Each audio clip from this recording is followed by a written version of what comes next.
Welcome to the Dr. Mike Show on RVTV Community Access Television or online at rvtv.sou.edu. I'm your host, Michael Rhoades. I am not a real doctor. I have a master's degree in psychology and education.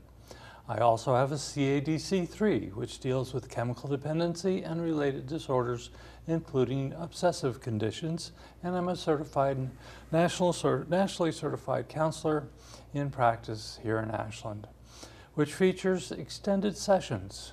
If you've ever been in counseling and have found that you're just beginning to get to the good stuff and your hour's over, well, I, as a clinician, have found that very frustrating and dissatisfying. So in my practice, I work until we both feel we are complete. I find this is a much more satisfying approach. For more information, you may email me at passabilities@gmail.com. I have about 25 years of experience in the field, which is now developing in some amazing ways. Exploring these new frontiers is what this program is all about. Previous episodes of Dr. Mike Live, go to archive.org, search Dr. Mike and Rhoades, my last name. If you're interested in viewing videos of my class series on panic, anxiety, stress, and anger, also on archive.org, search terms are PASA, P-A-S-A, and Rhoades. We have looked at violence, trauma, and anxiety over the last year, and we have seen some very effective ways to face and move through these. Tonight, we have a very special guest, Dean Walker, producer and host of Presence on RVTV. We last saw Dean on our show on domestic violence. He joined us then from Guatemala. He joins us now from here in the studio. Let's welcome back Dean to the Rogue Valley and welcome home. Thank you. Good to be here, Michael. So, traveling through the world and out of the local context here of the Rogue Valley and the US of A, and seeing things from other sides now. I'm real curious about your odyssey and how things have gone and what you've seen and learned and what you're coming back to do. Yeah. Well, Michael, again, thanks for having me here. It's good to be back in the studio and good to be with you in your show in particular. And, you know, 2014 was a year of remarkable change for myself and my partner. And we had prepared for about a year to leave the States and go down to Central America, where we planned on doing quite a bit of exploring, but really intended to retire for good down there. And long story short, we got down there, and within 2 weeks, within less than 2 weeks, it was clear that that my partner was just not going to feel comfortable. She just could not feel at home there. And it was truly a matter of her heart and what she was comfortable with. Too much new and not nearly enough of the familiar and literally the family. All right. So we, as quickly as we could, turned that giant boat around and got ourselves back. And so in October of last year, we returned to the Rogue Valley. And it was a massive shift for me. It was, of course, a welcome relief for her. And what I decided at that point was to make a choice, one of the biggest choices I've ever made, which was I could have chosen to have that be devastating like the loss of a dream, being able to go down to Central America, change my life that way, and so on. But instead, I chose the alternative, which was to make this the best chapter of my life to date. And I'm very happy to say that, for the most part, I've been in the latter choice. And it is, my life has turned around and opened up at a scale that I've never seen before. It's the most extraordinary time of creativity and challenge that I've ever experienced. Wow. I'm very excited about it. And so it sounds like you really reached this point of, I guess, having two roads to choose from. Yep. And two paths. Do you recall how it was you were aware of yourself in seeing that point at that time? I'd like to say it's because of all the personal growth work I've done. It's been my career long before I was spent a number of years here doing producing and directing here in shows, which is great. But my career has actually been very different than that for decades before that, which has been in the training world, both the corporate training world and the personal development training world. And so a lot of facilitation, been honored to be able to work with people in a very intimate and important way in again, both the corporate and the personal settings. Yeah. And in order to do that work in the lineage I came from, I had to be doing that work myself. I couldn't just do it to them. It really had to come from a background of experience. So I can say I drew on everything that I had from there. Okay. And because it was an extraordinary kind of perfect storm of change. Wow. And so to be in the face of that, it took everything I had. And ironically, it didn't lighten up. That perfect storm of change just grew bigger when I came back. It helped that I made that choice to make it a positive experience. So I chose the right road, I believe. All right. But it was still extraordinarily, and to this day, it's demanding. Okay, well, go ahead and go into what happened on that road. Okay. Well, Is happening. Right. Ironically, the day after I arrived back in the States, I was asked to do some video work, reminiscent of working here. And the people I was working for focus on what's called abrupt climate change, which is an order of magnitude more pressing and accelerated than our normal climate change conversation that we have in the USA and around the world. And I got to tell you, it shook me. This abrupt stuff, it was new. And it was demanded a whole new level of awareness and engagement from me. And I considered myself a fairly informed guy. I wasn't ignorant of the climate change concerns going on in the world as reported by, mainstream media, that sort of thing. And even some alternative media. But these folks really opened my eyes to a whole nother dimension, a dimension that is just not talked about in the regular media, and certainly not by government. And my first task was to just vet the information. Because when I get something that rattling, whether I'm working in a video project, trying to be a producer or director, or if I'm designing the kind of training work that I was talking about, either way, I've got to make sure, is this grounded? Is this solid? And so I've spent months and months researching. And I got to say, it's, with rare exception, where there's hyperbole or that someone has made some erroneous connections and assumptions, that's pretty rare. The vast majority of this rattling information, this abrupt climate change information, I've been able to vet it completely. Wow. In fact, if anything, it just keeps getting more accelerated, more intense. That's where we are now. I mean, I haven't spoken quite yet about what I've done in the face of that, but that's the kind of first wave was coming into that abrupt climate change information, vetting that information for myself so I could really, work with it in good integrity. Right. And all the other projects that I'm sure we'll get to came out of that. When you bring that up, sort of my anchor for understanding climate change was the film and the book The Day After Tomorrow. That of course was presented as science fiction. Right. Perhaps just because it hasn't happened yet, but and in there I do remember the dramatic moment was when the current of the North American Atlantic circulation, in the Northern Hemisphere came to a halt. Yep. And apparently there are sensors out there which ring bells and toot horns should that happen. How much is that still science fiction? Well, I think that the viewers are going to see, you and I will talk about a number of examples, and that's one of them.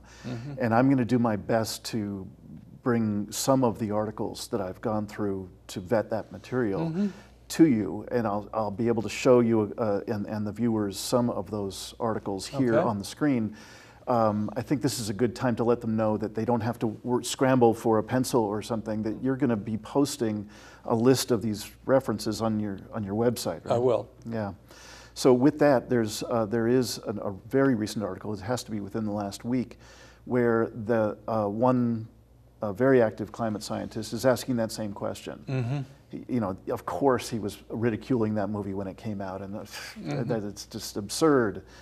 And he ends the article saying, "Tell me again how absurd this is." You know, one thing that I'm hoping to share with you is what I personally have taken to heart in my, what I call an informed inquiry. This process of vetting the material was part one of two parts of this informed inquiry. One was to get solid on the material, on the data, so that I could find out what's real. And then once I have that in my lap, the next piece is the inner piece. And that inquiry inside myself is, who will I be in the face of this incredibly challenging future? Wow. Could I suggest that we might want to queue up, there's a clip that I brought with me that's an excerpt from HBO. All right. That's, it's the Newsroom. It's an extraordinary show. If folks haven't seen it, I'd recommend it highly. But that's, I guess, for us video people, maybe we're inclined that way. What's extraordinary about this show is that it's all obviously about a newsroom, a news show out of New York, and you'll see the anchor is interviewing an EPA representative. And he's a little distracted, the anchor is, and he looks like he doesn't really give this guy much credence. Right. But he keeps asking questions, and the EPA guy's answers end up being quite similar to the information I've been describing to you. So maybe we could just watch that clip and get a sense, although it's fiction, not too far from reality. That sounds like Q to me. Okay. All right, let's roll that clip, please. And joining us now in studio is Richard Westbrook, Deputy Assistant Administrator of the EPA. Welcome. Thank you. Mr. Westbrook, you've spent most of your professional career as a climate scientist in the public sector. Yes, 10 years as a supervisory management analyst in the Office of Environmental Information. And before that, I was a program specialist in the EPA's Resource Management Division. And you have a PhD in climate science from Stanford. Yes, and another in chemistry with a master's in biology. Okay. Tell us about the findings in the report that was just released. The latest measurements taken at Mauna Loa in Hawaii indicate a CO2 level of 400 parts per million. Just so we know what we're talking about, if you were a doctor and we were the patient, what's your prognosis? 1,000 years, 2,000 years? A person has already been born who will die due to catastrophic failure of the planet. What did he just say? Okay, can you expand on that? Sure. The last time there was this much CO2 in the air, the oceans were 80 feet higher than they are now. Two things you should know. Half the world's population lives within 120 miles of an ocean. And the other? Humans can't breathe underwater. You're saying the situation's dire. Not exactly. Your house is burning to the ground, the situation's dire. Your house has already burned to the ground. Situation's over. So what can we do to reverse this? Well, there's a lot we could do. Good. If it were 20 years ago or even 10 years ago, but now, no. Can you make an analogy that might help us understand? Sure. It's as if you're sitting in your car, in your garage, with the engine running and the door closed, and you've slipped into unconsciousness, and that's it. What if someone comes and opens the door? You're already dead. What if the person got there in time? You'd be saved. Okay. So now what's the CO2 equivalent of the getting there on time? Shutting off the car 20 years ago. You sound like you're saying it's hopeless. Yeah. Is that the administration's position or yours? There isn't a position on this any more than there's a position on the temperature at which water boils. The administration, let me try to, your administration. And don't forget, I need you to supports wind and stretch solar, 40. clean coal, nuclear power, raising fuel economy standards, and building a more efficient electrical grid. Yes, And? that would have been great. Let's see if we can't find a better spin. People are starting their weekends. The report says we can release 565 more gigatons of CO2 without the effects being It calamitous. says we can only release 565 gigatons. So what if we only release 564? Well, then we would have a reasonable shot at some form of dystopian post-apocalyptic life. But the carbon dioxide in the oil that we've already leased is 2,795 gigatons. So, What would all this look like? well, mass migrations, food and water shortages, spread of deadly disease, endless wildfires, way too many to keep under control. Storms that have the power to level cities, blacken out the sky, and create permanent darkness. Are you going to get in trouble for saying this publicly? Who cares? Mr. Westbrook, we want to inform people, but we don't want to alarm them. Can you give us a reason to be optimistic? Well, that's the thing, Will. Americans are optimistic by nature. And if we face this problem head on, if we listen to our best scientists and act decisively and passionately, I still don't see any way we can survive. Okay. Richard Westbrook, Deputy Assistant Administrator of the EPA. Thank you for joining us. Thanks for having me. This is Newsnight. We'll be back right after this. Wow. Wow. But that's drama on TV. It is drama on TV.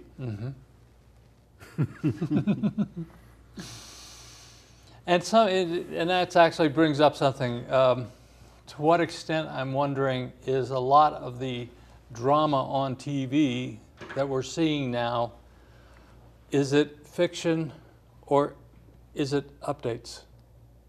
I'm not sure what, can you say that in a different way? Or, well, we used to think of things that were just a little bit beyond what we know now as science fiction.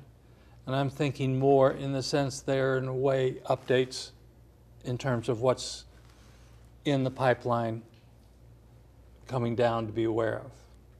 A lot of shows about perfect soldier being bred, you know, genetically and things like that. And so it just seems to me is that these are, can be seen not just as harmless, entertaining fiction, but perhaps there is a message of getting us familiar with kind of what's coming? Yeah. I would say that's exactly what this is. It is fictionalized. Perhaps there's a bit more extreme, or there's a projection, a timeline projection by that character from the EPA that I would judge to be accelerated. That's the accelerated or the abrupt climate change that I was mentioning. So if I could, I'd like to just reel it back just a little bit. First off, I want to apologize to your viewers if that was disturbing. For me, as I'm grappling with this now for months on end, as I'm writing a book about this and designing trainings for it, I can't help but be moved deeply. This isn't kidding around. It's not fiction like none of that was true. It's really just fiction in as much as they've chosen one presentation of one interpretation of data. The data is for real. What he said about that is true. This isn't up for debate. You know, I know that the denier crowd would love to have us just set the whole thing aside and go on driving our cars and so on. Right. But the data is the data. And one thing I can tell you out of my informed inquiry, my research process to vet this material is virtually every scientific research group that's doing work out there is consistently saying it's all accelerating. It's all happening faster than we thought it was just 2 years ago, and so on. Everybody has their version of the acceleration comment. I've also been doing quite a bit of research, and part of what I'm going to give you to list on your website that Right. folks can go to, a number of these pieces of information, these websites and so on, extraordinarily helpful to try and get a clear picture of what's going on, because that is how it goes on regular news. They're shocked and they'll shut somebody down real quick to get them off the screen. Right. And so if we're looking for the real deal, with no hyperbole on the one side, but no denier on the other side, there'll be a nice long list of books and websites and articles that folks can start with for their own informed inquiry. You know, I would request that folks, if they do touch in with these, I guess we're going to do 2 shows together. I hope first that they'll see both shows to hear more of the context Right. of this of what we're talking about. Right. And I hope that they will go to your website and see the different articles or websites and so on, and start their own inquiry, because that's part of what we're doing anyway. I'm kind of looping around to your initial question, and that is, we all hear some amount of information, something. We hear something on the news or something in a movie or something on a TV show, and we start to make up our timeline for ourselves. We might not have anywhere near full information, but we start to make a timeline up for ourselves. And that ranges from this is never happening, it's all bunk, to it's happening on an accelerated timeline, and it could be as short as 2 to 20 years for the climate to raise in temperature to a point where the plants just won't grow for us, you know, our food. Can you and I withstand 3, 4, 5 degrees centigrade above baseline, what's called baseline, the industrial revolution temperature? All right. And then above that temperature raise of centigrade 1, 2, 3, 4, 5 degrees centigrade. It's been estimated that there has never been human beings on the planet living at 3.5 degrees above baseline. We're just under 1 degree above baseline right now. And we're seeing what we're seeing. We're seeing the strange weather and so on. Right. People are having the reaction that they're having. They're making the decisions that they're making, Right. mostly unconsciously. So one of the reasons that we're here talking about this on this program is that because sort of the point made by the fellow in the clip here is that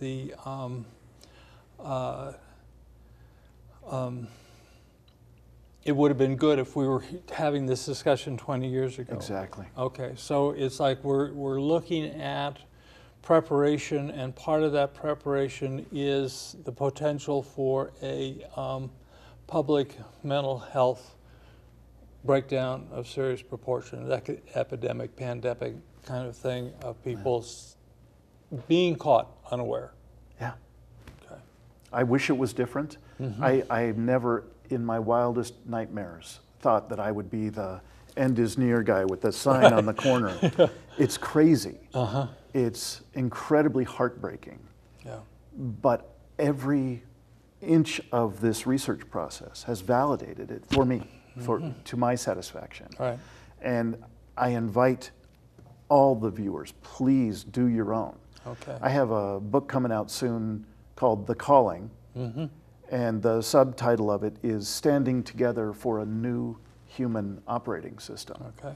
Wow. And I really don't want people to believe my timeline that I came up with. I don't want people to believe what data I've collected from the research and called it real. You're certainly welcome. Once that book comes out, please get it and enjoy it and read it, and I hope it's useful as a kind of a guideline for that kind of process. I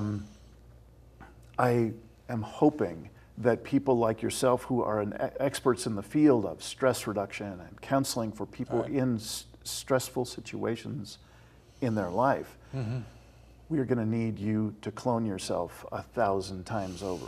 Right. I look if we look at California as an example, as a relatively small example, even though it's roughly the 10th largest economy in the world. Right. It is teetering on the edge of collapse. not just because of the water. I mean, obviously, yes, triggered incredibly by the water, but I've been down to near San Luis Obispo, and there are communities there that literally you can buy a house, but it may or may not be connected to their water supply. There's a limited number of connections to the water supply, which is just on the edge of saying nobody else gets to move here. And that's just on the edge of whole communities shutting down with not enough water. And the domino effect, just without that, just with that, without talking about the abrupt climate change and all the catastrophic stuff that was just mentioned in the TV clip, just let's look at California right now.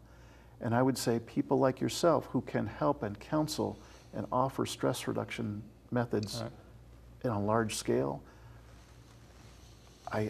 it's hard to overstate what it will be when 1 million, 2 million people need to move away from California. Right.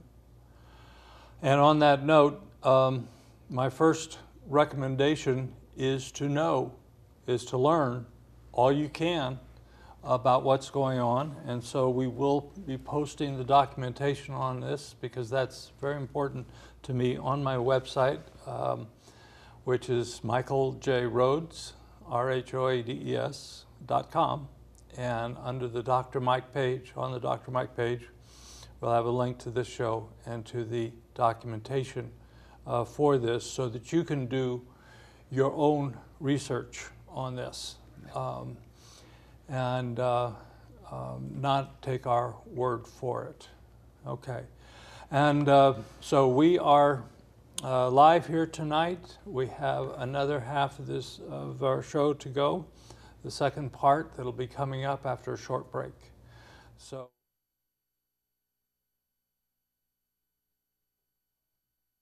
Be back here in a few moments.